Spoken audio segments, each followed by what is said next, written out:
Let's cover some more ways that ser can be used. So far, we've only been using ser right before nouns. After all, ser doesn't simply mean to be in every way that the English words for to be can be used.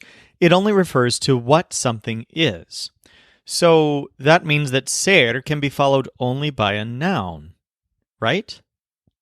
But there are some other situations in which we would use ser still to refer to what something is, but with a phrase right after the verb that isn't just a noun. The best way to explain this is with an example. My mother is from Mexico.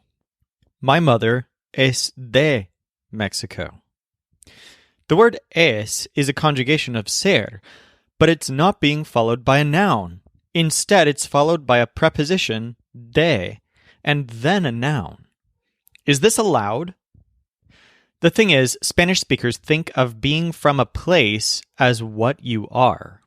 If you're from New York, for example, being of New York is considered what you are as a person. Or if a product or a food is from a certain place, that's considered a part of what it is. In fact, all the ways that we've learned to use de, including origin, possession, and material, are considered a part of something's identity, or what it is. So normally you can't follow ser by a prepositional phrase, but you are allowed to do that in the case of the word de. Here are some examples. They are of wood. Son de wood. It's my dad's. Es de my dad. You're from Canada? Eres de Canada? This seems to open up a can of worms because the rules about when you're allowed to use ser might look like they're shifting from what we told you earlier. But the important rule still stands. A form of ser is used for what something is. And being of or from something or someplace is considered a part of what something is. Another preposition that's used after ser is para. You can say, for example, this gift es para you. For Spanish speakers, if an item is intended for someone, that intention is a part of that thing's identity.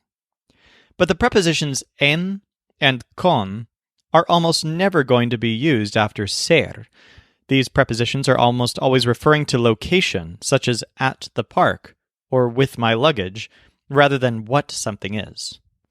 So, what about the preposition por? Is the term by or because of associated with what something is? Well, for this complicated word, it depends. Let's look at this sentence example. My favorite book is by that guy over there.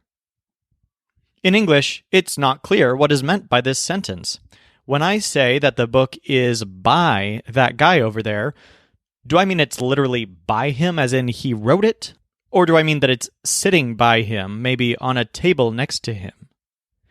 In Spanish, you can make this a lot clearer by using ser or not using ser. If you say that the book es por that guy, you mean that it's written by him. That's part of what it is. But if you don't use ser, you're indicating that it's next to him, and that's where it is. So in general, if you say es por, you're talking about authorship, which is considered part of what something is. But if you don't use ser and use another verb instead, you're just talking about where it is. By that guy over there. So remember that ser can be followed by the prepositions de, para, and por to indicate what something is as part of its identity.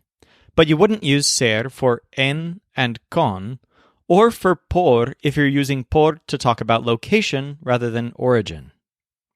Let's practice this with a mini quiz right now. They are from this town. Son de this town. It's of wood. Es de wood. This food is for the girls. This food es para las girls. You're not from Argentina. You no eres de Argentina. The girls are by their mother over there.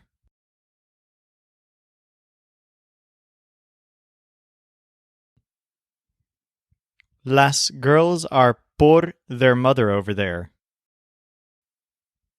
These books are by my favorite author.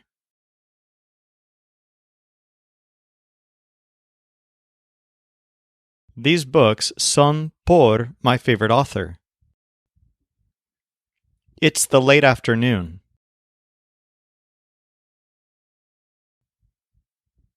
Es the late afternoon. They're with the lady. They're con la lady. I am at the party.